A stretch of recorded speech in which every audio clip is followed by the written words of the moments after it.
आज की क्लास में हम रिवीजन कर रहे हैं चैप्टर कोऑर्डिनेट ज्योमेट्री का। इसका बोर्ड में वेटेज 6 मार्क्स है एंड डिफिकल्टी लेवल बहुत कम है। आप आसानी से ये 6 मार्क्स ग्रैब कर सकते हैं। कैसे? Let's discuss.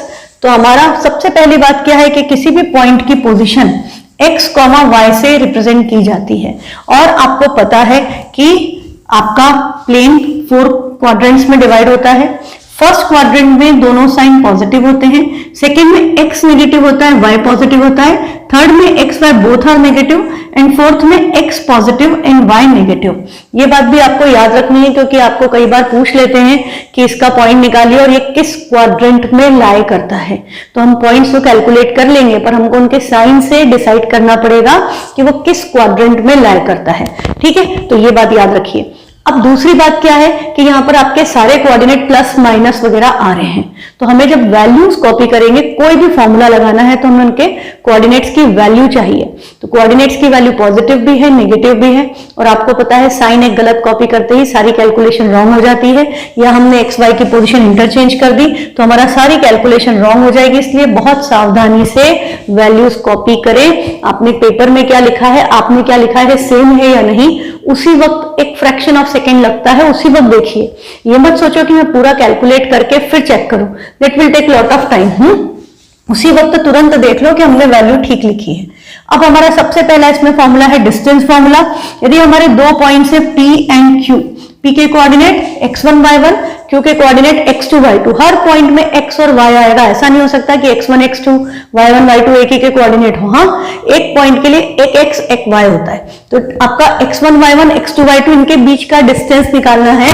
तो फॉर्मूला क्या है? Under root x2 minus x1 का square plus y2 minus y1 का स्क्वायर। अच्छा, हम इसको उल्टा भी कर सकते हैं। हम इसको x1 माइनस x2 का square plus y1 minus y2 square कर दें, मतलब मैं p की जगह q की जगह p रख दूं, तब भी आंसर सेम आएगा क्योंकि उनके डिफरेंस का हम स्क्वायर कर रहे हैं। स्क्वायर इज ऑलवेज पॉजिटिव, तो उससे कोई फर्क नहीं पड़ेगा सॉल्यूशन पे। अब दूसरी बात हम कर लें कि यदि हमारे कोऑर्डिनेट्स के साइन, जैसे हमारा यदि दो पॉइंट्स हैं, इसके एक पॉइंट है 3,4 और दूसरा पॉइंट है सपोज 5,6, दोनों के साइन पॉजिटिव है, इसका x पॉजिटिव इसका x पॉजिटिव, तब हमेशा क्या होगा? माइनस ही होगा। 5 माइनस 3 2, 2 का स्क्वायर 4 प्लस 6 माइनस 4 2 का स्क्वायर 4। यहीं पर मैं एक और बड़ी इंपॉर्टेंट बात आपको बता देती हूं। जब अंडर रूट में 4 प्लस 4 आया, मतलब under root 2 square plus 2 square, तो बजाय इसको सॉल्व करने के हम आंसर डायरेक्टली 2 टाइम्स रूट 2 लिख सकते हैं। That is under root x square plus x square है तो 2x स्क्वायर होगा। x परफेक्ट स्क्वायर है, x का स्क्वायर है, x परफेक्ट रूट है, तो हम इसको निकालेंगे तो आंसर क्या आ जाएगा? Root 2 into x. तो 4 इज 2 स्क्वायर। यदि आपका अंडर रूट में 9 प्लस 9 आ रहा है तो आप इसको 9 किसका स्क्वायर है? 3 का। आंसर डायरेक्टली क्या लिख सकते हो? 3 रूट 2। हाँ, यदि आपका ऐसे अगली बार यदि आपका अंडर रूट में 4 स्क्वायर आ रहा है तो हम आप आंसर डायरेक्टली क्या लिख सकते हो? 4 रूट 2। इसको ब्रैकेट में रूट में डालोगे तो इट विल बी रूट 32।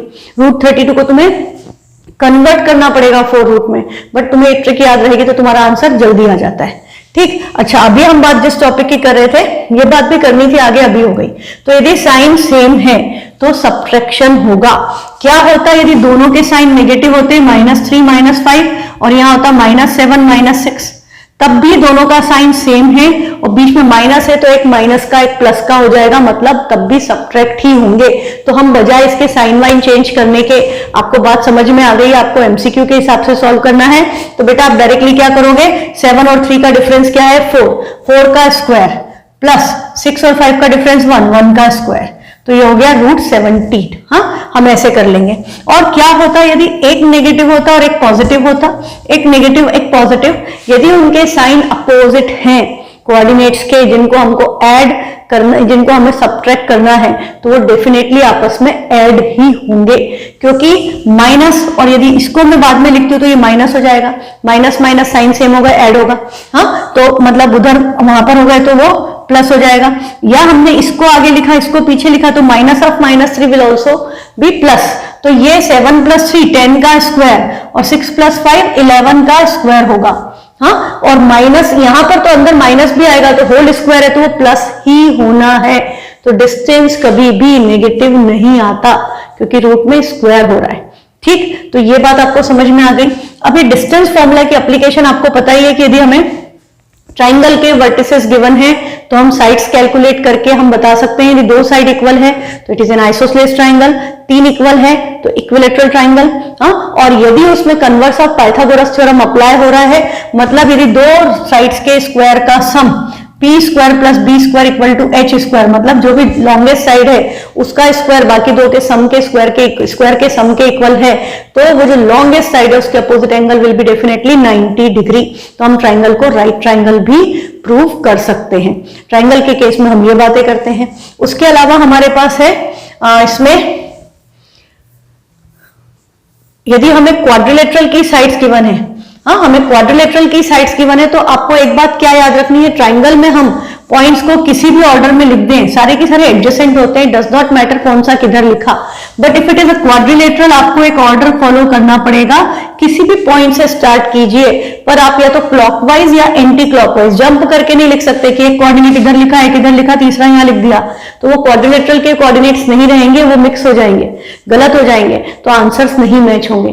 तो हमें यदि क्वाड्रिलेटरल के कोऑर्डिनेट्स गिवन है तब हम क्या करते हैं, तब हमें चेक करना होता है कि वो रोम्बस है, पैरेललोग्राम है, स्क्वायर है, रेक्टेंगल है, क्या है। तो इस केस में बेटा जनरली आप सबसे पहले क्या कर लो, यदि आप डायगोनल्स का आपके दो तीन कंडीशन होती है। एक तो होता है कि अपोजिट साइड पैरेललोग्राम है तो अपोजिट साइड्स आर इक्वल, तो आपको क्या पता चलता है, आपको 4 बार डिस्टेंस फॉर्मूला लगाना पड़ेगा, then only you can check whether opposite sides are equal or not. तो इसका मेरा तरीका क्या है कि मैं आपको ये हमेशा सजेस्ट करती हूं कि पहले आप अपोजिट साइड ही निकालो। यदि आपने ए बी कैलकुलेट किए तो सी डी कैलकुलेट करो, ए डी किए तो बी सी करो। अपोजिट इक्वल होंगी तो बाकी कोई रिलेशन देखने की जरूरत है ना। यदि अपोजिट इक्वल नहीं है तो पैरेललोग्राम नहीं हो सकता, तो स्क्वायर, रेक्टेंगल, रोम्बस में से भी कुछ नहीं हो सकता। ठीक है, यदि अपोजिट इक्वल आ गई then we need to check कि एडजेसेंट साइड इक्वल है या नहीं है। ठीक है, अब यदि अपोजिट साइड्स इक्वल हैं और एडजेसेंट साइड इक्वल नहीं है तब हम क्या चेक करते हैं, डायगोनल्स। यदि डायगोनल्स इक्वल हैं तो वो क्या होगा, rectangle. If opposite sides are equal and diagonals are equal, opposite sides equal और डायगोनल भी इक्वल है तो वो रेक्टेंगल होगा, और डायगोनल इक्वल नहीं है तो वो पैरेललोग्राम होगा।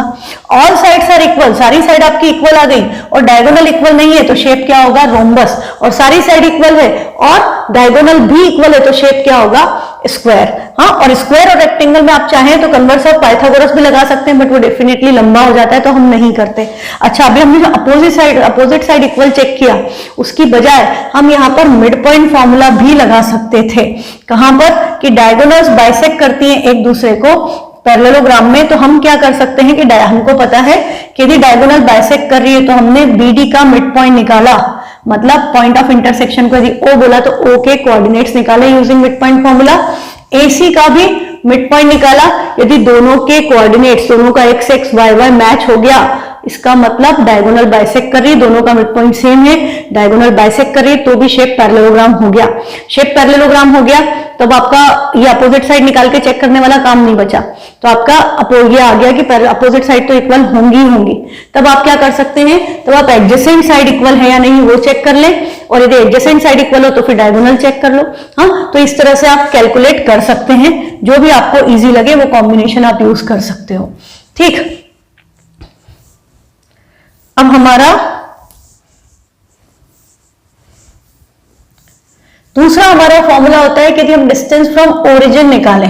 अच्छा, एक बात और कि हम इसमें हमारी आइडेंटिटी आ जाती है। कई बार क्या होता है कि एक वेरिएबल मिसिंग होता है, एक वेरिएबल हमारे पास होता है। जैसे यदि हमारा एक कोऑर्डिनेट x,4 है और दूसरा कोऑर्डिनेट 3,2 है, तो हम इसमें यदि इन दोनों के बीच का डिस्टेंस निकालेंगे तो ये x - 3 का होल स्क्वायर प्लस 4 - 2 2 का स्क्वायर इस तरह से आएगा, और इक्वल टू यदि 5 है, यदि डिस्टेंस दे रखा है 5, तो यहां पर हम स्क्वायर करके डायरेक्टली क्या लिख देंगे, 25।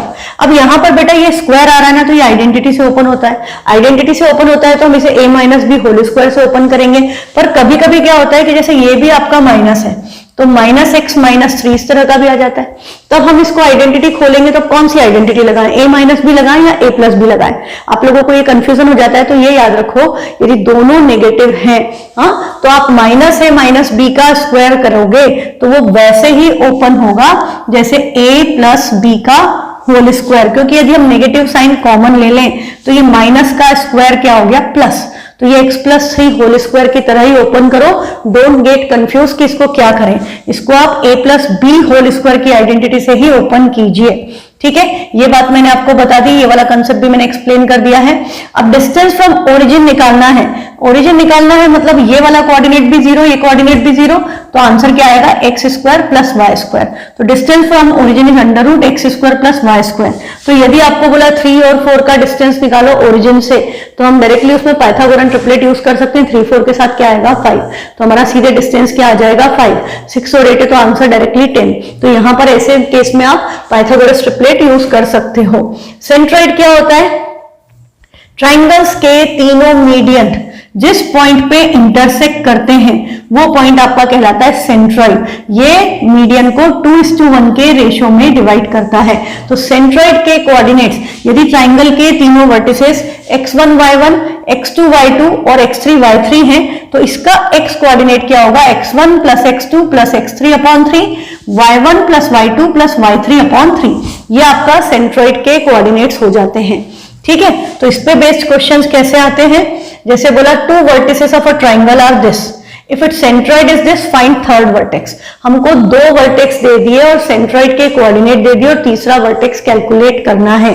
तो आपको क्या पता है, जब x है आपके पास तो ये 3 उधर जाके इससे मल्टीप्लाई होगा, तो बेटा ये 2 है तो मैं डायरेक्टली इसको 2 3 क्या लिख दूंगी 6, और इनके x कोऑर्डिनेट्स को ऐड किया तो -7 + 3 क्या बचा? -4 + x नहीं पता है, ये 4 उधर जाएगा, माइनस था उधर जाके ऐड हो गया, तो x की वैल्यू क्या आ गई 10। तो थर्ड कोऑर्डिनेट वर्टेक्स के x कोऑर्डिनेट की वैल्यू 10 आ गई। अब हम इसका y कोऑर्डिनेट निकालेंगे तो भी हम सेम कंसेप्ट यूज करेंगे। ये -1 है, मल्टीप्लाई हुआ 3 से, तो -3 = -5 + 4 मतलब -1 + y। ये -1 उधर जाके प्लस होगा पर वो ऑलरेडी माइनस है, तो -3 + 1 विल गिव यू -2। तो y की वैल्यू क्या आ गई? -2। तो x = 10 and y = -2 will be the vertex of third coordinate. अब आपको यदि कभी कभी तीनों के दे देते हैं और सेंट्रॉइड के पूछ लेते हैं, हाँ, यदि आपको a b c के कोऑर्डिनेट्स गिवन है और आपसे सेंट्रॉइड पूछा तो आप सिंपली क्या करो, डायरेक्टली x को ऐड करो। 5 -3 2, 2 - 1 1, अपॉन में क्या आएगा 3, -1 -2 -3 + 8 क्या बचा 5, और अपॉन में क्या आता 3। यदि कैंसिल हो जाता ऊपर 6 होता तो हम डिवाइड करके 2 लिखते, नहीं हो रहा है तो हम ऐसे ही लिखेंगे फ्रैक्शन में। तो ये हमारे किसके कोऑर्डिनेट्स आ गए? सेंट्रॉइड के। पर क्वेश्चन में क्या बोला था? थ्रू द यही पूछा था find the length of median through A and the coordinates of centroid. तो सेंट्रॉइड के कोऑर्डिनेट्स तो आपके ये आ गए, और यदि हमको मीडियन की लेंथ निकालनी है ए से, तो ए से मीडियन किस पर आएगा? BC पर। तो आपको क्या पता है, आपको BC का मिड पॉइंट निकालना पड़ेगा, तभी हमें D के कोऑर्डिनेट निकलेंगे। और मिड पॉइंट के लिए हम क्या करते हैं? x1 + x2/2। तो -3 -1 ऐड होके -4, -4 / 2 विल बी -2, -2 + 8 6, 6 / 2 is 3। तो A के कोऑर्डिनेट्स हैं 5, -1, D के कोऑर्डिनेट्स हमारे आ गए मीडियन के।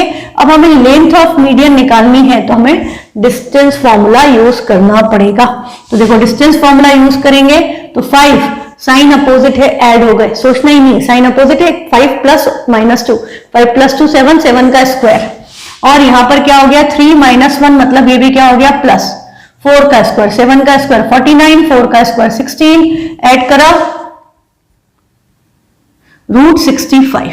तो आंसर क्या आएगा? √65 यूनिट्स। ठीक है, ये आपकी लेंथ ऑफ मीडियन आ गई।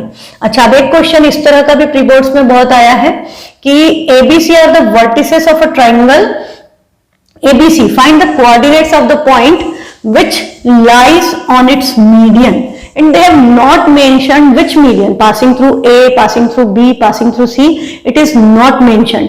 तब हम क्या करेंगे? तब हम क्या करें कि हमको पता ही नहीं कि कौन से मीडियन का पॉइंट निकालना है। तो अभी हमने क्या बात की थी, सेंट्रॉइड जो पॉइंट है वो तीनों मीडियन के पॉइंट ऑफ इंटरसेक्शन पे लाई करता है, मतलब सेंट्रॉइड के कोऑर्डिनेट तीनों मीडियन का पार्ट है ना। तो ऐसे केस में हम सीधे क्या करेंगे, हम सेंट्रॉइड के कोऑर्डिनेट्स निकाल देंगे, क्योंकि वो अकेला पॉइंट है जो तीनों मीडियंस पर है। यदि उन्होंने मेंशन नहीं किया किस मीडियन पे, तो यही तरीका है ठीक है। तो हम क्योंकि हम AD निकालेंगे तो उसमें पॉइंट बहुत सारे आएंगे, लाइन है ना पूरी तो बहुत सारे पॉइंट्स हैं, पर वो एक अकेला पॉइंट है जो तीनों मीडियन में है, दैट इज सेंट्रॉइड। तो इस केस में भी आप क्या करोगे, सेंट्रॉइड का फॉर्मूला यूज कर लो, आंसर आ जाएगा। तो अब सेंट्रॉइड का फॉर्मूला यूज करने का तरीका क्या है, तीनों के सिर्फ x कोऑर्डिनेट को ऐड किया, 4 3 7 7 + 5 12, डिवाइड किससे होगा 3 से, तो x कोऑर्डिनेट क्या आ गया 4, फिर -6 - 2 -8, और ये +2 तो बचेगा -6, या 2 - 2 कैंसिल, तो -6 डिवाइडेड बाय 3, तो y की वैल्यू क्या आ गई -2। तो सेंट्रॉइड के कोऑर्डिनेट क्या आ गए 4 - 2। फॉर कोलिनियर पॉइंट्स, हाँ अब आपका क्वेश्चन आता है कोलिनियर पॉइंट्स का, पॉइंट्स कोलिनियर है या नहीं ये चेक करो। तो हमें करना तो डिस्टेंस फॉर्मूला से है, आपका एरिया ऑफ ट्राइंगल हट चुका है, बट मैंने आपको बताया है कि area of triangle is the easiest way to find out whether points are collinear or not। हमको सिर्फ यही चेक करना है कि पॉइंट्स कोलिनियर है या नहीं है, तो हम सीधे क्या करें एरिया ऑफ ट्राइंगल लगा दें, क्योंकि नॉन कोलिनियर पॉइंट्स के बीच में ट्राइंगल फॉर्म होता है, कोलिनियर पॉइंट्स पे ट्राइंगल बनता ही नहीं, लाइन बनती है। तो कोलिनियर पॉइंट्स होंगे तो एरिया ऑफ ट्राइंगल 0 आएगा, हाँ नॉन कोलिनियर पॉइंट्स होंगे तो ही ट्राइंगल का एरिया कुछ आएगा, ठीक है। तो एरिया ऑफ ट्राइंगल का फॉर्मूला मैंने इसे आपको याद करवाया ही था, it was very simple to remember. ये हाफ की भी हमें जरूरत नहीं है, क्योंकि हमें यदि 0 से चेक करना है, we are not required to substitute this half. हम क्या करेंगे, simply x1 y2 - y3 plus x2 y3 - y1 plus x3 y1 - y2, इसमें हम वैल्यू सब्स्टिट्यूट कर दें, इसका फाइनल आंसर यदि 0 आ जाए तो एरिया ऑफ ट्राइंगल 0 है, मतलब पॉइंट्स आर कोलिनियर। यदि इसकी वैल्यू कुछ नॉन जीरो वैल्यू आती, नेगेटिव पॉजिटिव चलेगा, यदि वैल्यू कुछ भी आती है 0 के अलावा, मतलब पॉइंट्स नॉन कोलिनियर। दूसरा तरीका क्या होता है कि यदि पॉइंट्स हमको पता नहीं है, A, B और C है, तो हमने AB निकाला, BC निकाला और AC निकाला। अब कोई भी दो साइड का सम जो भी ग्रेटर है उसके थर्ड जो भी बड़ी साइड है उसके इक्वल हो, सम ऑफ टू साइड्स यदि थर्ड साइड के इक्वल हो तो points are said to be collinear. पर आपको पता है डिस्टेंस फॉर्मूला में स्क्वायर रूट आता है, एंड आपने प्रैक्टिस भी की हुई है, आपको पता है कई बार वैल्यूज रूट में आ जाती है अलग अलग numbers, then you can not take them directly, इसलिए एरिया ऑफ ट्राइंगल काम आएगा। तो यदि पॉइंट्स रूट में नहीं आता डिस्टेंस फॉर्मूला तब तो हम हमेशा यही यूज करते हैं, पर आपको पता है कि रूट्स में आता है तो फिर दिक्कत होती है चेक करने में, इसलिए ये है मेथड। पर अभी प्रूव वाले क्वेश्चन तो है नहीं, तो आप डायरेक्टली इसमें चेक कर सकते हो यदि कोलिनियर पूछ लिया जाए तो। अच्छा, डिस्टेंस फ्रॉम एक्स एक्सिस क्या होता है, y कोऑर्डिनेट। यदि आपको बोला -3,4 का डिस्टेंस फ्रॉम एक्स एक्सिस बताओ, तो इसका y कोऑर्डिनेट क्या है 4, तो आंसर सीधे क्या आ गया 4 यूनिट। कुछ भी नहीं करना है, distance from x axis y coordinate लिखना है, और इसी का यदि डिस्टेंस फ्रॉम y एक्सिस पूछते तो हम क्या लिखते 3 units. Distance is scalar quantity, direction नहीं होता, नेगेटिव में नहीं होती, तो भले ही माइनस लिखा हो हम क्या लिखेंगे +3। Distance is always positive. तो ये क्वेश्चन डायरेक्टली आता है, इसमें आपको कुछ भी नहीं करना होता है, बस देख करके लिखना है वैल्यू प्लस या माइनस, खत्म। हाँ, प्लस हो या माइनस हो, प्लस में लिखना है। एक्स एक्सिस से पूछा है तो y लिख दो, y एक्सिस से पूछा है तो x कोऑर्डिनेट लिख दो, ठीक। फिर हाँ, ये मैंने बता दिया आपको, ये भी मैंने आपको बता दिया। अब हम आ जाए find the type of triangle form by the points, इसकी प्रैक्टिस। तो हम क्या करेंगे, हम निकालेंगे AB, हम निकालेंगे BC और हम निकालेंगे AC, तभी हम बता पाएंगे किस टाइप का ट्राइंगल। अब देखो, ये आपको पूरा शो नहीं करना होता, तो आप इसको जितनी जल्दी कर सको उतना अच्छा। AB दोनों का साइन सेम है, दोनों नेगेटिव है, सब्ट्रैक्ट होंगे। 5 - 4 1 का स्क्वायर 1, अपोजिट है 6 और 2 ऐड हो गए 8, 8 का स्क्वायर 64, वैल्यू क्या आ गई √65। फिर BC निकालेंगे, अपोजिट है, ऐड होंगे 7 और 4 11, 11 का स्क्वायर 121, 5 और 2 -2 है, ऐड हो गए 7, 7 का स्क्वायर 49, ऐड किया क्या आ गया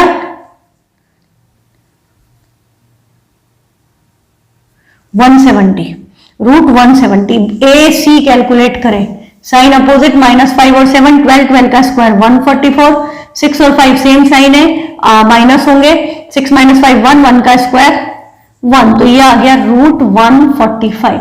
तो ये इक्विलेटरल भी नहीं है, आइसोसेलेस भी नहीं है, और यदि हम स्क्वायर करते तो 145 65 का स्क्वायर 170 भी नहीं आता, तो ये कोई सा भी ट्राइंगल नहीं है। हाँ, ये स्केलिंग ट्राइंगल हो गया इन दैट केस। फिर आपको बोला है कि ये वर्टिसेस हैं क्या स्क्वायर के, आपको चेक करना है। ये शो दैट वाले क्वेश्चन है, पर अभी आपको क्या देंगे कि this are the vertices of, option में देंगे square, rectangle, rhombus, parallelogram, none of this, है ना, उसमें से कुछ भी। तो हमको क्या पता है, अभी हमने बात डिस्कस की थी कि हम इसके लिए क्या कर सकते हैं, मिड पॉइंट निकाल सकते हैं डायगोनल्स के और चेक कर सकते हैं पैरेललोग्राम है या नहीं। तो डायगोनल क्या होंगी, AC एंड BD। तो इसका मिड पॉइंट निकालना है तो हम डायरेक्टली क्या करेंगे, 3 + 1 4, 8 + 2 10, 4/2 10/2, मतलब क्या आ गया 2,5। अब y का देखें, हाँ मतलब सॉरी y का नहीं, BD का, तो 5 - 1 4, 4/2 2, 4 + 6 10/2, मतलब यही आ गए। कोऑर्डिनेट सेम है, तो क्या पता चल गया कि diagonals are bisecting each other, मतलब दिस इज अ पैरेललोग्राम। अब मुझे क्या चेक करना है कि ये स्क्वायर है, तो मुझे क्या चेक करना पड़ेगा कि एडजेसेंट साइड्स इक्वल है या नहीं है। तो पैरेललोग्राम तो हो गया, अब एडजेसेंट साइड्स मतलब AB का डिस्टेंस निकालें, तो AB क्या हुआ, 5 - 1 4, 4 का स्क्वायर, और 4 - 2 2 का स्क्वायर, तो ये क्या हो गया 16 और 4 20, √20 वैल्यू आ गई। √20 को हम 4 5 मतलब 2√5 लिखते हैं। नेक्स्ट हमारा होगा, अब हम BC निकालेंगे तभी एडजेसेंट साइड्स होंगी, तो 5 - 3 2 का स्क्वायर एंड 8 - 4 4 का स्क्वायर, सेम वैल्यू आ गई। पूरा कैलकुलेट करने की जरूरत नहीं, सेम आ गया, मुझे पता चल गया एडजेसेंट साइड्स इक्वल है, parallelogram with adjacent sides equal. Then what we are required to check whether it is rhombus और square, so you need to check the length of diagonal. तो हमें डायगोनल के लिए डिस्टेंस फॉर्मूला लगाना पड़ेगा। तो diagonal आपको पता है AC है, तो 3 - 1 2 2 का स्क्वायर, 8 - 2 6 6 का स्क्वायर, ये आ रहा है। मुझे कैलकुलेट करना नहीं है, मेरे इंटरेस्ट सिर्फ ये कि इधर भी यही आ रहा है क्या, तो 5, ये साइन अपोजिट ऐड हो गया, 6 का स्क्वायर, 6 - 4 2 का स्क्वायर, सेम वैल्यू आ रही है। क्या आ रही है is not important, value same आ रही है। तो diagonals are equal, 2 square 6 square दोनों में आ रहा है ना एडिशन में, तो डायगोनल्स आर सेम, मतलब शेप क्या हो गया, स्क्वायर। ठीक है, तो ये थोड़ा प्रैक्टिस से आप जल्दी इसको कर पाएंगे। नेक्स्ट है, show that the points are the vertices of a rectangle. अब ये रेक्टेंगल के वर्टिसेस हैं, तो आपका क्या आएगा, पैरेललोग्राम तो आएगा ही आएगा।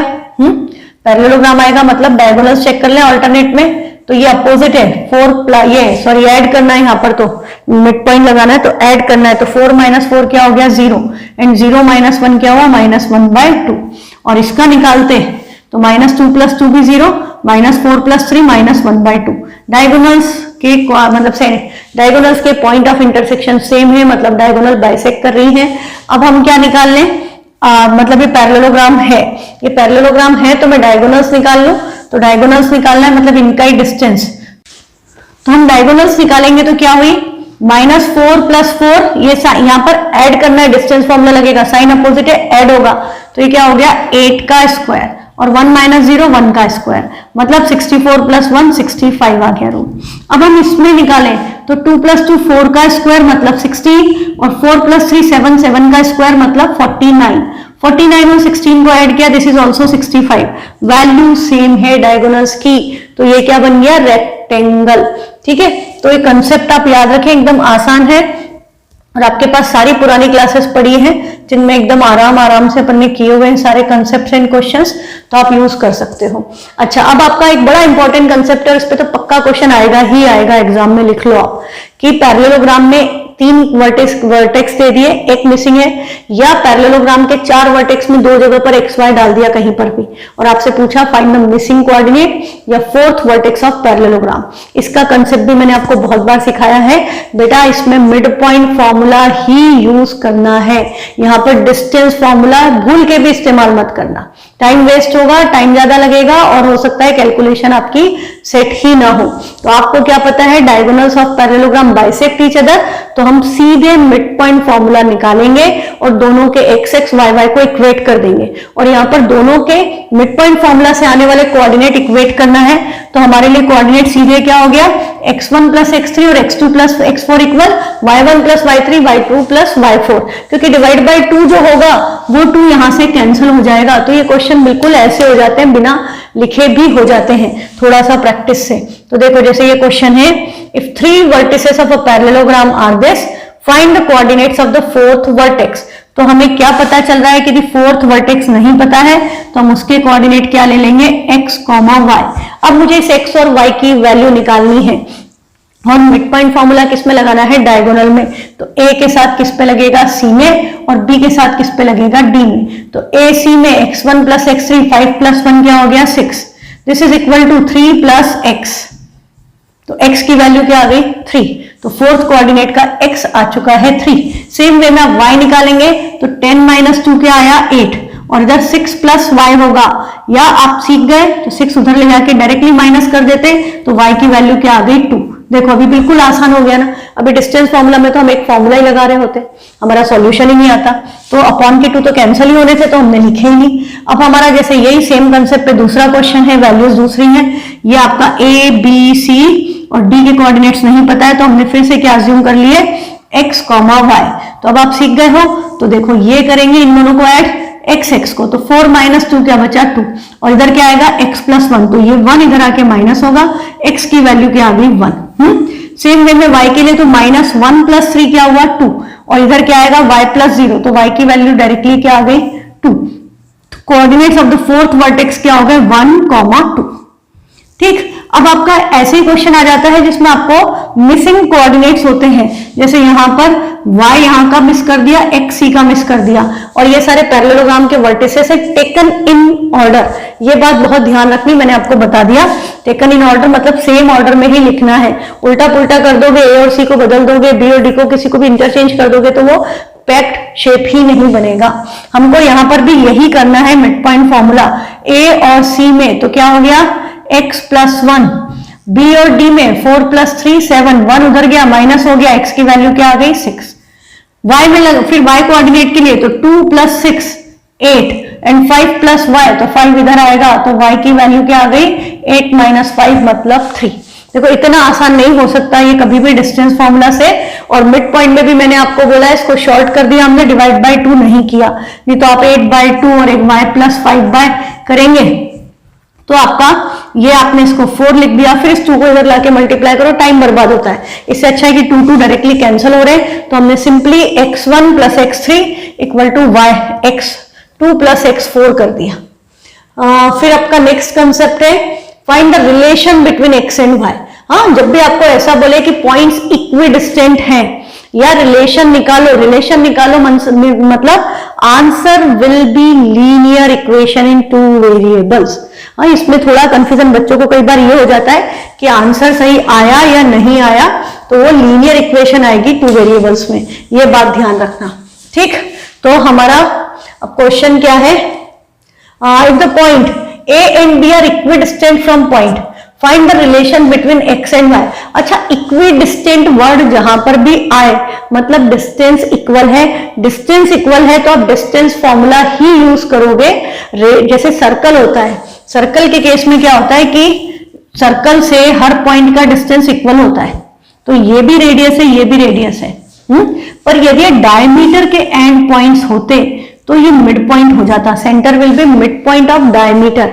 ऐसे नहीं कि इधर सेंटर, इधर भी एक लाइन, इधर भी एक लाइन, ऐसे एंगल पे है, तब हम उसको कोलिनियर नहीं है पॉइंट्स, तब हम मिड पॉइंट नहीं लगा सकते। इसलिए इक्विडिस्टेंट के केस में हम हमेशा क्या लगाते हैं, डिस्टेंस फॉर्मूला। अब हमें यहाँ बोला कि इक्विडिस्टेंट है और अब आप बताओ रिलेशन x और y में, तो हमें क्या पता है, इनका डिस्टेंस निकालना है P से जिसके कोऑर्डिनेट x, y है। P के कोऑर्डिनेट x, y, तो PA और PB इक्वल है, तो हमारा क्या होगा, x माइनस 3 का स्क्वायर प्लस y माइनस 2 का square equal to x minus 2 का स्क्वायर प्लस y प्लस 3 का स्क्वायर। ये होगा। बेटा थोड़ा सा ऑब्जर्वेशन ध्यान, स्किल्स का ध्यान रखो। यदि वैल्यू सेम होती, यदि बाय चांस यहाँ पर y की वैल्यू 2 होती तो हम y वाला डायरेक्टली कैंसिल हो जाता, हम उसको आइडेंटिटी से ओपन करते ही नहीं। हाँ, x सेम हो तो x कैंसिल हो जाएगा, y सेम हो तो y कैंसिल हो जाएगा, आपको फिर उसको ओपन करने की जरूरत ही नहीं है। और अब हम इसको ओपन करेंगे तो हमको पता है कि हम इसको ओपन करेंगे आइडेंटिटी से, तो हमारा x square minus 6x plus 9 आएगा plus y square minus 4y plus 4 आएगा। यहां भी x square minus 4x plus 4 plus y square plus 6y plus 9, ये वैल्यूज आ रही हैं। तो आपको ये प्रैक्टिस के बाद आपको पता है कि हमको x square y square cancel हो जाएंगे, तो हम लिखते ही नहीं है। जब एमसीक्यू के लिए हम सॉल्व करें तो we are not required to write and then cancel. ये पता है कैंसल होगा तो लिखो ही मत, आप सीधे क्या लिखते हैं, यहाँ पर नंबर भी क्या दिख रहे थे 3 और 2, इधर भी 3 और 2, तो मुझे ये पता था ये भी कैंसिल हो जाएंगे, तो मैं तो सिर्फ इसमें क्या लिखती 2ab की टर्म, दैट्स इट, और कुछ भी नहीं लिखती। मैंने आपको सिखाया ये बहुत बार कि यदि आपको जब नंबर्स भी सेम है, इधर 3 और 2 है, उधर भी 3 और 2 है, स्क्वायर होगा तो प्लस हो या माइनस वो प्लस ही होगा, स्क्वायर तो है ना। तो एक्स स्क्वायर और वाई और ए मतलब ए स्क्वायर बी स्क्वायर वाली टर्म चारों जगह से कैंसिल होनी, तो लिखना ही क्यों है, वाई टू वेस्ट टाइम। यदि हमको कंसेप्ट क्लियर है तो हम तुरंत उसको कर लेंगे, है ना। तो हम डायरेक्टली क्या करते हैं, सिर्फ यही टर्म्स लिखते हैं। तो -6x - 4y equal to -4x + 6y। अब ये कैंसिल मत कर देना, ये अपोजिट साइन है इधर उधर, ये उधर जाके ऐड होगा, तो -4x + 6x क्या बचेगा 2x, वो +6y - 4y इधर क्या हो गया +10y = 0। अभी नंबर 2 से डिविजिबल है, डिवाइड करो हमेशा, तो x + 5y = 0। ये रिलेशन आ गया x और y के बीच में, तो आंसर उस केस में क्या आता है, लीनियर इक्वेशन। नेक्स्ट क्वेश्चन है, if the point is equidistant from the points this prove that bx = ay। अब प्रूव दैट की बजाय आपको क्या होगा, आपको चेक करना होगा कि रिलेशन क्या आ रहा है। तो point P is equidistant from this, तो P को मैं यहां लिख लेती हूं, P के कोऑर्डिनेट है हमारे x, y, और इनका डिस्टेंस इक्वल है, और डिस्टेंस फॉर्मूला में हमको पता है दोनों इक्वल डिस्टेंस पे है, तो हम स्क्वायर कर लेते हैं पहले ही। तो अब देखो यहां पर आप थोड़ा सा ध्यान दो, तो आपको सारे नंबर अलग अलग दिख रहे हैं। ये x - a - b का होल स्क्वायर होगा plus y - b plus a का होल स्क्वायर, और इक्वल टू में इसको ओपन करेंगे तो x - a प्लस b का होल स्क्वायर, साइन चेंज करते जाओ आगे के, और y plus a plus b है तो दोनों माइनस हो जाएंगे, होल स्क्वायर ये आएगा। अब हमको ऐसे यदि हम ओपन करें, कुछ भी कैंसिल नहीं हो रहा है, हाँ यहाँ पर यदि होता, जैसे एक क्वेश्चन ऐसा भी है जहां यहाँ पर दोनों जगह a + b लिखा होता है, तो फिर y वाली टर्म डायरेक्ट कैंसिल हो जाती है, मैं लिखती ही नहीं। मैंने आपको सिखाया है कि आप थोड़ा सा पहले देख लो, ये a + b तो लिखने की जरूरत नहीं, क्योंकि दोनों में सेम ब्रैकेट आएगा, कैंसिल हो जाएगा।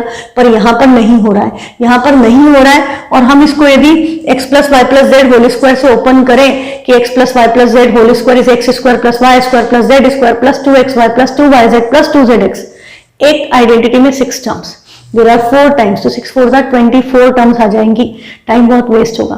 तो हमारे पास दूसरा तरीका क्या है कि हम x एक तरफ कर दें, y एक तरफ कर दें, मतलब मैं इसको ले आऊं इधर और इसको भेज दूं उधर, तो फिर मेरी आइडेंटिटी कौन सी लग जाएगी, a² - b²। देखो क्या हो जाएगा, ये x - a - b का होल स्क्वायर है, वो इधर आएगा तो -x - a + b whole square, और इक्वल टू में भी सेम वे में ये y - a - b whole square है, ये टर्म उधर ट्रांसपोज हुई तो -y - b + a whole square. अब a² - b² लगाना तो आपको पता है कि दिस इज वेरी इजी, तो हम इसमें a² - b² की आइडेंटिटी अप्लाई करेंगे, तो ये पूरा a है, ये आपका b है, एक बार ऐड होगा तो ये ऐसे ही x - a - b, एक बार प्लस साइन के साथ, तो जो साइन है वैसे ही आएगा, x - a + b multiplied by दूसरे ब्रैकेट में ये नंबर ऐसे ही, फर्स्ट तो ऐसे ही आता है, तो ये क्या हुआ x - a - b। अब इसके सारे के साइन चेंज, माइनस साइन के साथ आएगा तो साइन डायरेक्टली चेंज कर दो, तो -x + a - b, ये x वाला पोर्शन सॉल्व हुआ। अभी हम इसको ही सॉल्व कर लेते हैं, तो यहां पर क्या दिख रहा है, ये b कैंसिल हो गए, x + x 2x और -a - a 2a, 2 can be taken common, तो 2 टाइम्स x - a आया। ऐसे इसको देखें तो ये +a - a cancel, +x - x cancel, -b - b cancel नहीं हो रहा है, मल्टीप्लाई होके -2b मल्टीप्लीकेशन में है, मतलब हम इसको सॉल्व करते हैं तो ये -4b, b को अंदर मल्टीप्लाई मत करो, ऐसे लिखे रहने दो x - a अभी, हाँ यदि जरूरत पड़े तो कर लेना, यदि डायरेक्ट कैंसिल हो जाए तो ठीक है। अब हम y वाला पोर्शन भी सॉल्व करें, तो y वाले में क्या हो रहा है आपका, y - a - b with plus sign, तो y - b + a, तो +a कैंसल, और दूसरे में क्या आएगा, y - a - b, sign change, -y + b - a, ये आएगा। अब क्या क्या कैंसिल हो रहा है, यहां पर y कैंसिल हो रहा है और b कैंसिल हो रहा है, यहां बचेगा -2a, multiplied by 2y minus 2b, 2 can be taken common, y minus b। तो ये वैल्यूज आई हैं। अब ये 2 2 जा 4 और ये भी माइनस है 4, ये भी -4, तो -4 तो कैंसिल हो गए। अब यहाँ a है यहाँ b है, तो ये कैंसिल नहीं हो रहे, तो हम इनको मल्टीप्लाई कर दें, तो ये क्या होगा bx माइनस ab, और इसको भी मल्टीप्लाई करेंगे तो ay माइनस ab, ये माइनस तो कैंसिल हो चुका है, माइनस ab कैंसिल आउट, तो bx इक्वल टू ay। यही रिलेशन हमको निकालना था। तो ऐसी रिलेशन उसमें दिए होंगे ऑप्शन में, आपको देख के पता चल जाएगा। तो थोड़ा सा प्रैक्टिस है, ये तो सबसे लंबा वाला क्वेश्चन है इसलिए टाइम लगा, अदरवाइज थोड़ा प्रैक्टिस से क्वेश्चन बहुत आसानी से हो जाते हैं। हाँ, अब आपको बोला find the value of k if this point is equidistant from this and this. तो हमें क्या करना है, p है आपका 2, 4 किससे इक्वल डिस्टेंस पे है, a that is 5, k and b which is k, 7। तो इक्विडिस्टेंट है मतलब डिस्टेंस फॉर्मूला, तो अभी 5 - 2 डायरेक्टली माइनस होता है, तो 5 - 2 3, 3 का स्क्वायर 9 हम डायरेक्ट लिख सकते हैं, प्लस k - 4 का होल स्क्वायर, आइडेंटिटी से खोल दो, k स्क्वायर माइनस 4k, तो 4 2 जा 8k प्लस 4 का स्क्वायर 16। इधर ओपन करोगे k - 2 का स्क्वायर मतलब k square minus 4k plus 4 plus 7 - 4 is 3, 3 का स्क्वायर 9। अभी आपको क्या नजर आ रहा है कि इधर भी प्लस 9 है, इधर भी प्लस 9 प्लस k स्क्वायर, ये कैंसिल हो गए, ये -8k उधर जाएगा तो -4k plus 8k will give you 4k, ये +4 उधर जाएगा 16 - 4 12, तो k की वैल्यू क्या आ गई 3, k विल बी 3। तो ऐसे होते जाते हैं एकदम आसानी से। If the point is equidistant from the point prove that x plus b equal to 0, ये पॉइंट इनसे इक्विडिस्टेंट है। अब देखो यहां पर क्या हो रहा है, आपको y कोऑर्डिनेट सेम दिख रहा है, a प्लस बी, तो हम y वाला लिखेंगे ही, हम डायरेक्टली क्या करेंगे एक बार x के साथ, तो x minus a plus b whole square equal to उधर क्या आएगा x plus a plus b whole square, ये आएगा। y वाले कैंसिल हो जाएंगे तो मुझे लिखने की जरूरत ही नहीं है। अब इसको भी मैं सॉल्व करने के लिए वही तरीका यूज करूंगी जो थोड़ी देर पहले किया था, इसको उधर भेज दें तो ये माइनस हो गया और इक्वल टू 0 हो गया। अब हम इसमें a square minus b square की आइडेंटिटी यूज कर लें, तो यहाँ x minus a plus b plus x plus a plus b आएगा, और दूसरे ब्रैकेट में x minus a plus b, अब साइन चेंज हो जाएंगे तो minus x minus a minus b आएगा। यहाँ x x cancel, b cancel, क्या बचा मल्टीप्लीकेशन में -2a और इक्वल टू 0 है, तो ये 2a 0 के अपॉन में जाके खत्म हो जाएगा। और इधर हमारे पास क्या है, a कैंसिल हुआ है, बचा है 2x plus 2b multiplied by -2a equal to 0 है, इसलिए ये 2 भी कॉमन लेंगे और ये 4 है उधर गया, 0 अपॉन एनीथिंग इज 0, तो x plus b equal to 0 या b इक्वल टू -x। तो हमें फर्स्ट रिलेशन दिया था तो वो नहीं दिया हो, तो b इक्वल टू -x या x equal to -b। This is how you can use this. अब यदि आपको बोला the x coordinate of a point p is twice its y coordinate, x coordinate y से डबल है तो p का x coordinate y का double है। यदि y को मैंने a ले लिया तो x क्या होगा 2a, और p is equidistant from q and r, तो p के कोऑर्डिनेट्स निकालना है। q के कोऑर्डिनेट्स क्या है 2, -5, ध्यान से नोट करना, r इज -3, 6, तो हम इनसे अब इक्विडिस्टेंट वाला फॉर्मूला लगा देंगे। तो हमारा क्या हो जाएगा 2a माइनस 2 का स्क्वायर, तो 2a का स्क्वायर 2a माइनस 2 का स्क्वायर प्लस a प्लस 5 का square equal to 2a plus 3 का स्क्वायर और a माइनस 6 का होल स्क्वायर। अभी भी आपको क्या दिख रहा है, इधर भी 2a स्क्वायर आएगा, उधर भी 2a स्क्वायर आएगा, कैंसिल हो जाएगा, वो मत लिखो, सीधे क्या लिखो 4a वाली टर्म, तो 4a मतलब 2ab वाली, तो 2 इंटू 2 4, 4 2 जा 8, तो -8a प्लस 2 का स्क्वायर 4, इधर क्या आएगा 5 2 जा 10a प्लस 5 का स्क्वायर 25, इसकी टर्म क्या आएगी 2 2 जा 4, 4 3 जा 12a प्लस 3 का स्क्वायर 9, और ये आएगा -6 2 जा 12a प्लस 36, ये आ गया। बस अब इसको सॉल्व करोगे a की वैल्यू आ जाएगी।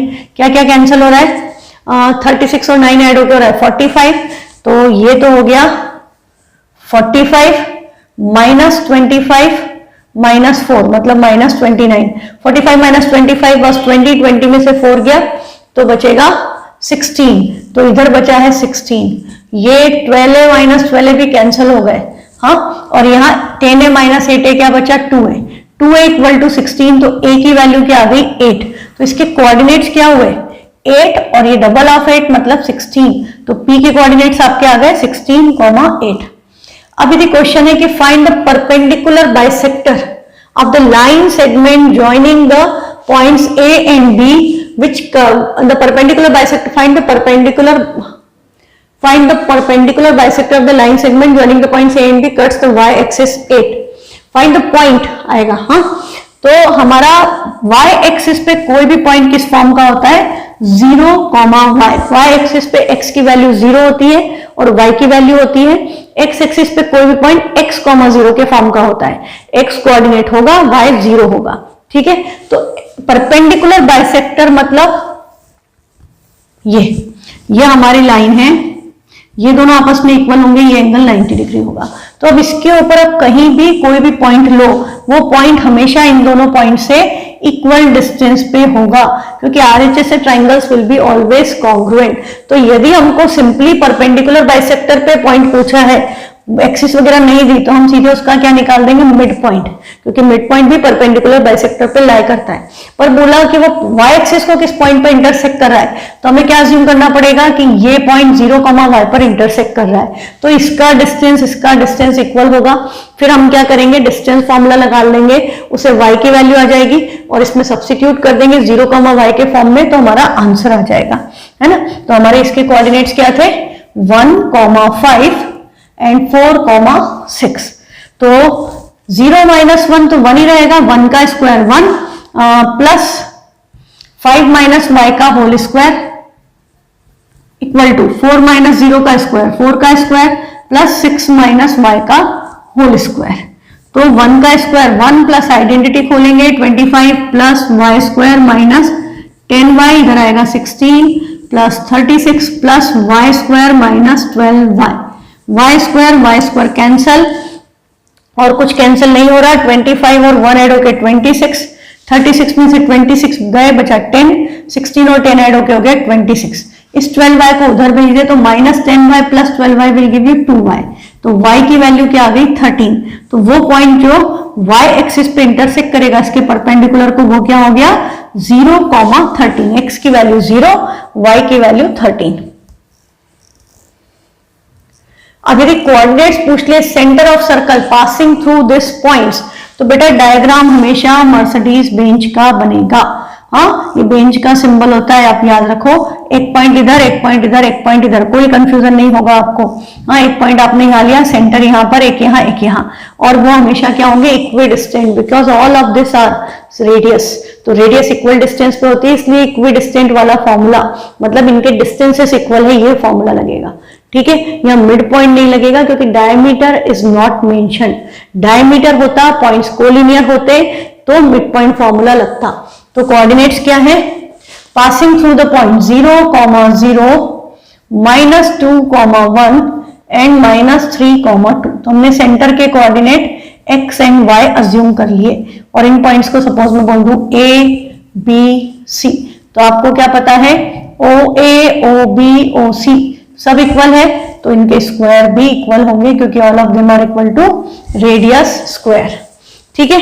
तो अब हम इसमें लगाएंगे डिस्टेंस फॉर्मूला। अब इसमें भी देख लो यदि कोई इजी हो, जैसे ये वाला सबसे इजी है, डिस्टेंस फ्रॉम ओरिजिन लग गया, तो OA स्क्वायर की वैल्यू तो डायरेक्टली क्या आ गई, x square plus y square. अब हम इसके साथ लगाएं यदि, तो ये क्या आएगा, OB क्या होगा, x प्लस 2 का whole square plus y minus 1 का स्क्वायर, और OC वाला आपका क्या होता, x प्लस 3 का स्क्वायर प्लस y माइनस 2 का स्क्वायर। इसमें भी सेम नहीं है, कई बार क्या होता है कोऑर्डिनेट सेम होते हैं, आइदर x या y, तो हम उसको ही सॉल्व करते हैं क्योंकि एक ब्रैकेट आपका डायरेक्टली कैंसिल हो जाता है और एक वेरिएबल की वैल्यू डायरेक्टली निकल आती है। तो अब यहां पर हम रखे, इसको यदि ओपन करते हैं तो क्या आएगा, x square plus 4x plus 4 plus y square minus 2y plus 1 और equal to x square plus y square है, तो ये कैंसिल हो गए। इक्वेशन क्या बची, 4x minus 2y plus 5 equal to 0। ये आपकी एक इक्वेशन आ गई। अब हम इसके साथ इसको भी ओपन करके इक्वेट कर दें, तो इसको ओपन करेंगे तो क्या आएगा, x square plus 6x plus 9 plus y square minus 4y plus 4, y square x square इसके भी कैंसल, तो आपकी सेकेंड इक्वेशन क्या बन रही है, 6x minus 4y plus 13 equal to 0. Now you can solve there, these are two linear equations. हाँ, in terms of x and y हम इस इक्वेशन को मल्टीप्लाई 2 से कर दें ऊपर वाली को, तो 4y सेम होगा, तो वो क्या हो जाएगी, 4 2 8x minus 4y plus 5 2 10 equal to 0. Subtract करेंगे तो 4y cancel, 6x minus 8x minus 2x, 13 minus 10 is minus 3 equal to 0. तो x की वैल्यू क्या आ गई, प्लस नहीं माइनस ही आएगा, माइनस 3/2. तो x की वैल्यू माइनस 3/2. अच्छा, यहाँ पर वैल्यूज नेगेटिव में भी हो सकती है, फ्रैक्शन में भी हो सकती है, जीरो भी हो सकती है. कोऑर्डिनेट ज्योमेट्री में everything is possible. x minus 3/2 आया, मैं इस रिलेशन में रख दूं तो 4 into minus 3/2 plus 5 equal to 2y उधर भेज दिया, ये कैंसिल हुआ, माइनस 6 प्लस 5 इज माइनस 1 और 2 इधर आ गया, तो y की वैल्यू क्या आ गई, माइनस 1/2. तो हमारे सेंटर के कोऑर्डिनेट्स क्या हो गए, माइनस 3/2 कॉमा माइनस 1/2.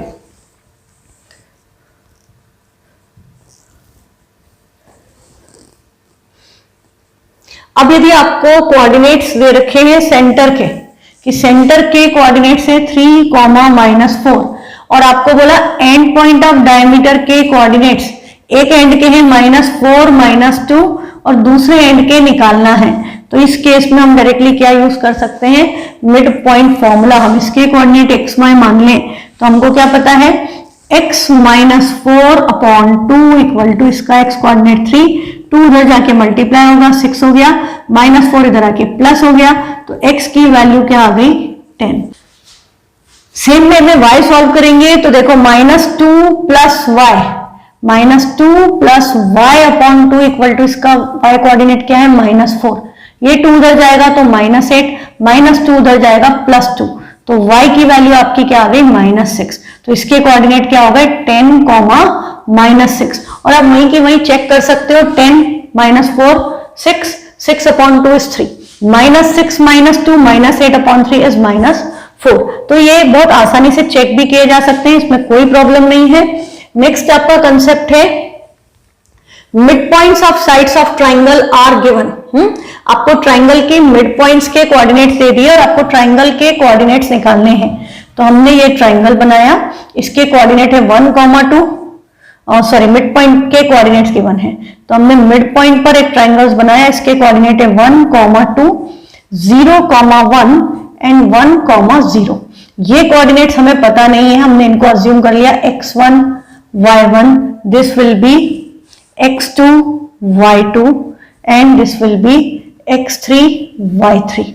ये जो मिड पॉइंट वाले कोऑर्डिनेट्स है वो यहां पर आएंगे 1, 0 एंड 0, 1. ये सब मिड पॉइंट्स हैं. तो अब हमको क्या करना है, ओरिजिनल ट्राइंगल के कोऑर्डिनेट्स कैलकुलेट करना है. तो हम क्या करें, हम सिंपली इसमें मिड पॉइंट फॉर्मूला लगेगा 3 बार, तो हम इसमें लगाएंगे, तो इसका x1 प्लस x2/2 1 होगा, तो x1 प्लस x2 की वैल्यू क्या हो गई, 2 उधर जाके इस 1 से मल्टीप्लाई होगा, 2 इधर लगेगा, तो x2 plus x3/2 equal to 0. तो 0 से किसी को भी मल्टीप्लाई करें, आंसर क्या आएगा, 0. फिर इधर लगेगा तो x1 plus x3/2 equal to 1. तो हम इन तीनों इक्वेशंस को ऐड कर दें डायरेक्टली, तो हमें क्या मिल रहा है, x1 plus x2 plus x3 equal to 2 + 1 3. और आपने ध्यान दिया तो सारे नंबर 2 टाइम्स आ रहे हैं, तो 3/2. ये मल्टीप्लीकेशन में 2 उधर चला गया, 3/2. अब हमारे को x1 x2 x3 की वैल्यू निकालनी है, तो आपको पता है x2 प्लस x3 0 है, इसकी जगह 0 रखा, तो x1 की वैल्यू डायरेक्टली क्या आ गई, 3/2. हाँ, अब हम इसकी x1 की वैल्यू यहां रख दें, तो 3/2 प्लस x3 इक्वल टू 1 हुआ, तो x3 की वैल्यू क्या हो गई, 1 माइनस 3/2 मतलब 1 माइनस 1.5, तो 1 माइनस 1.5 मतलब 0.5 मतलब -1/2. तो आपकी x3 की वैल्यू आ गई -1/2. और हमें क्या पता था, x1 plus x3 is 0, x1 plus x3 is 0। x1 हम ऑलरेडी कैलकुलेट कर चुके हैं, नहीं x1 प्लस x3 0 नहीं है, x2 प्लस x3 0 है, तो x2 क्या होगा ऑब्वियसली +1/2। या सब्स्टिट्यूट कर लेते हैं, ऐसे ही आ जाता।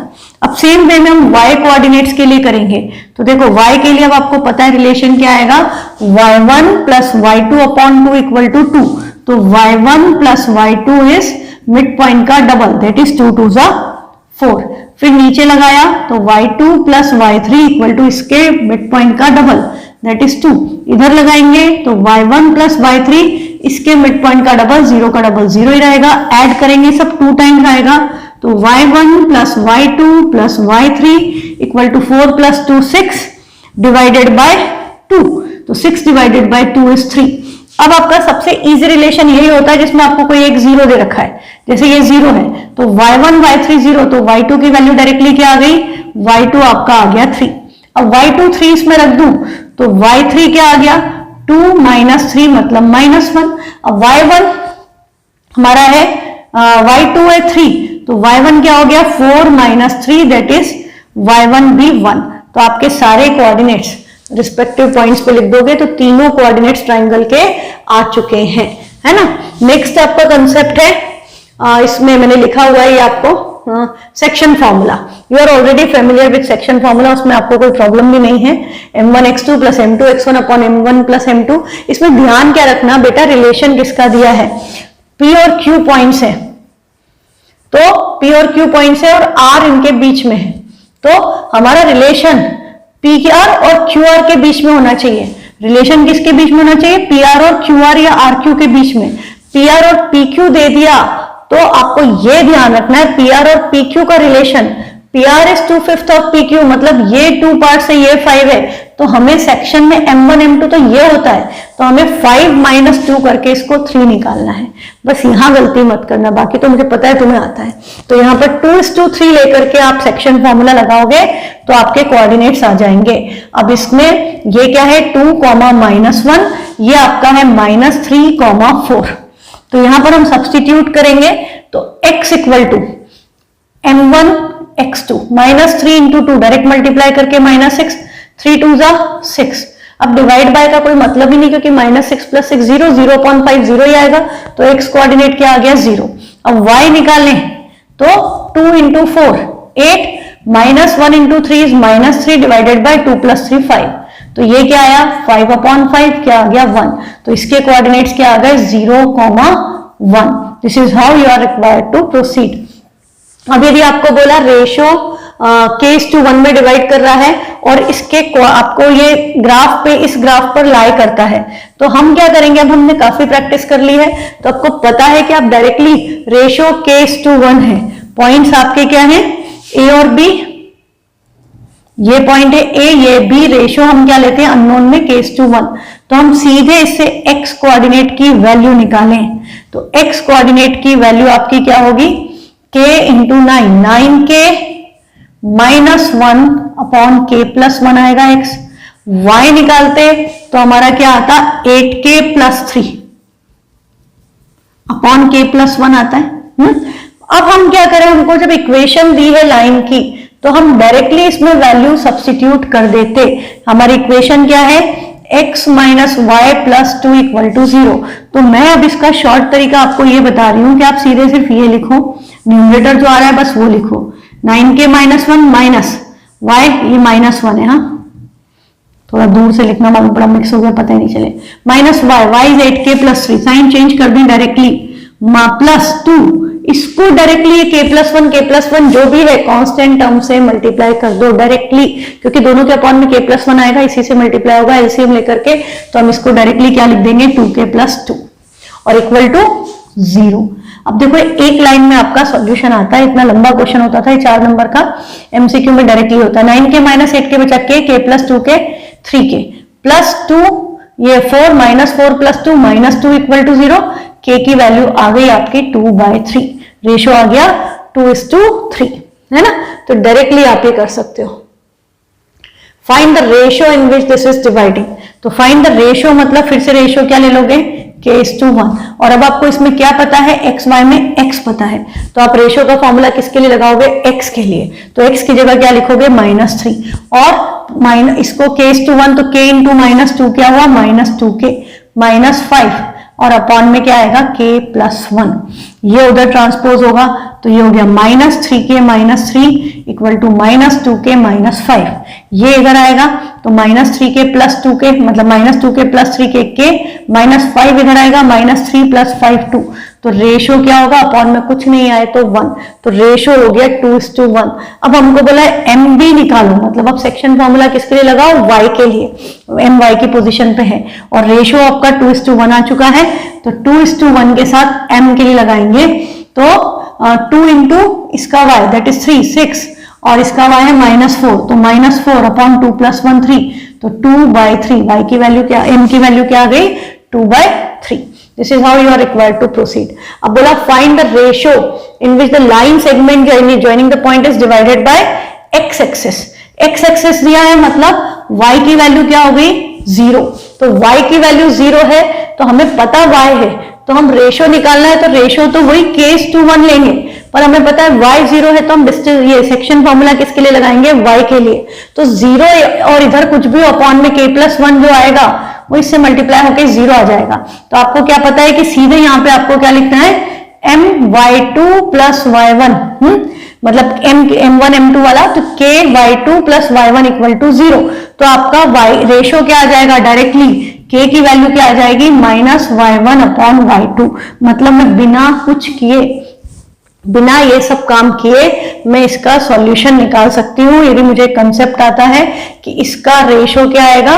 रेशो हमने लिया k:1, तो k की वैल्यू क्या हो गई, -y1 मतलब -4 अपॉन -7। रेशो क्या आ गया, 4:7। सिंपल। ऐसे कैसे, x y एक्सिस को डिवाइड कर रहा है तो आपको x कोऑर्डिनेट पता है कि x इज डेफिनेटली 0, तो हम सेक्शन फॉर्मूला लगाते हैं x के लिए, और सेम वे में सॉल्व करें तो x की वैल्यू भी यही आएगी, k की वैल्यू -x1 अपॉन x2, तो -x1 मतलब +3 और x2 इज 3। तो रेशियो क्या हो गया, 1:, मैंने x की बजाय y पे लगा दिया, आपका इसमें भी x पे लगाओगे ना इसमें, तो -2 मतलब +2 और ये क्या हो गया 3। तो रेशियो क्या आ गया, 2:3। यदि y एक्सिस होती, x एक्सिस होती तो रेशियो क्या आता, 3/7। तो ये डायरेक्टली निकाल सकते हैं बिना पेपर पेन चलाए, तुरंत आपका कंसेप्ट हो जाता है। नेक्स्ट आपका क्वेश्चन है, find the coordinates of the points which divide the line segment joining in 3 equal parts. तो ये आपको कंसेप्ट पता है, 3 इक्वल पार्ट एनसीईआरटी में ही है, ट्राइसेक्शन 2 पॉइंट लगाओगे तो आपका 3 इक्वल पार्ट्स हो गया P एंड Q। तो 1:1 का रेशियो है, तो यदि हमने P के कोऑर्डिनेट लिए तो ये 1:2 के रेशियो में डिवाइड हो रहा है, तो हम इसको सेक्शन फॉर्मूला से निकालेंगे। फिर हम Q के कोऑर्डिनेट निकालने के लिए क्या यूज करेंगे, 1:1। So we will use mid point for calculating coordinates of Q in between P and B। और यदि 4 इक्वल पार्ट्स का हो तो आपका एक और पॉइंट आ जाएगा। तो ये सारे के सारे मिड पॉइंट हो जाते हैं, बस आपको देखना पड़ेगा कि ये Q किसका मिड पॉइंट है, AC का, P किसका मिड पॉइंट है, AQ का, और B किसका मिड पॉइंट है, QC का। मतलब सिर्फ 3 बार मिड पॉइंट फॉर्मूला लगा करके आपके सॉल्यूशंस निकल आते हैं। Find the coordinate of the point which divide into 3 equal part. Same concept है, मिड पॉइंट फॉर्मूला मैंने आपको बता दिया। ये सारे क्वेश्चन हमने रिवीजन उसमें किए हुए हैं, यदि आपको कोई भी प्रॉब्लम है रिवीजन की, वो जाकर के वापस देखो। परपेंडिकुलर बाइसेक्टर का कंसेप्ट भी मैंने आपको पहले एक्सप्लेन कर दिया, ये भी मैंने बता दिया वर्टेक्स निकालने का। हाँ, ये एक कंसेप्ट बचा है आपका कि यदि ओरिजिन, ये क्वेश्चन होते हैं, जैसे क्वेश्चन है the base QR of an equilateral triangle lies on x axis. Triangle का, इक्विलैटरल ट्राइंगल का बेस x एक्सिस पर है, हाँ, और हमको एक कोऑर्डिनेट दे दिए, Q के कोऑर्डिनेट दे दिए -4, 0, और साथ में बोला है ओरिजिन मिड पॉइंट है बेस का, और आपको बाकी के कोऑर्डिनेट्स निकालना है। तो देखो इस केस में आप कैसे प्रोसीड करोगे कि इसका मिड पॉइंट ओरिजिन है, तो ऑब्वियसली दूसरा पॉइंट इसका R ही है, हाँ, तो तो इसका मिड पॉइंट ये है, तो हम इसके जस्ट अपोजिट कोऑर्डिनेट लिख दें, अपोजिट साइन के साथ ये माइनस था तो प्लस, ये प्लस होता तो माइनस, और एक्स एक्सिस पे है तो y डेफिनेटली 0 होगा। और मिड पॉइंट इसका कहां आ रहा है, ओरिजिन पे, मतलब ये P किस पे लाई करेगा, y एक्सिस पे। y एक्सिस पे x की वैल्यू क्या होती है, 0। अब मुझे इसका y कोऑर्डिनेट निकालना है, तो मैंने आपको इक्विलेटरल ट्राइंगल की हाइट का फॉर्मूला सिखाया हुआ है। हाइट ऑफ इक्विलेटरल ट्राइंगल होती है √3 इंटू साइड का हाफ। तो ये जो 4 है ना, ये साइड का हाफ ही है, क्योंकि साइड निकालते तो 4 + 4 8 होती, तो ये 4 8 का हाफ ही है। तो ये a/2 की वैल्यू 4 है, तो इसकी हाइट क्या आ गई, 4√3। तो जब भी x एक्सिस है तो ये हाइट क्या आ गई, 4√3। ये इसका क्या हो गया, y कोऑर्डिनेट। तो हमारे p के कोऑर्डिनेट क्या हो गया, 0,4√3, है ना। ऐसे ही आपका क्वेश्चन यदि आ जाए कि ये बेस जो है वो y एक्सिस पे है, अब आपका ट्राइंगल का बेस y एक्सिस पे है, हाँ, और ऑब्वियसली ओरिजिन इसका मिड पॉइंट होगा, तो अब इसका तीसरा कोऑर्डिनेट x एक्सिस पे लाई करेगा। तो इसके कोऑर्डिनेट क्या होंगे, x की वैल्यू होगी √3a/2 और हाइट y कोऑर्डिनेट क्या हो जाएगा, 0। हमें इसके कोऑर्डिनेट्स क्या गिवन है, 0,-3, 0,-3। तो ये क्या हो जाएगा सीधे 0,+3, और हाइट 3 है तो यहां पर क्या आएगा, 3√3। तो आपके कोऑर्डिनेट्स क्या आ गए, 3√3,0। बिना कुछ लंबा काम किए आपके आंसर तुरंत आते हैं, यदि आप ये बातें ध्यान रखें। अभी आपके पास सफिशिएंट टाइम है, आप थोड़ा सा प्रैक्टिस करिए। And this are some squares जो आपके एग्जाम में, मतलब कुछ चैप्टर्स में आपको स्क्वायर रूट्स की जरूरत पड़ती है, तो ये स्क्वायर यदि याद कर लोगे तो आपको बहुत जल्दी कैलकुलेशंस हो जाएंगे, है ना। With this revision of chapter coordinate geometry is over. और पुराने आपके पहले के जो रिवीजन वीडियोस हैं, एनसीईआरटी के वीडियोस हैं, वो ऑलरेडी आपके पास यूट्यूब पे अवेलेबल हैं, आप उसमें से कुछ भी देख सकते हैं, कोई भी डाउट है। इसके अलावा कोई भी डाउट है मुझे व्हाट्सएप कीजिए। Thank you.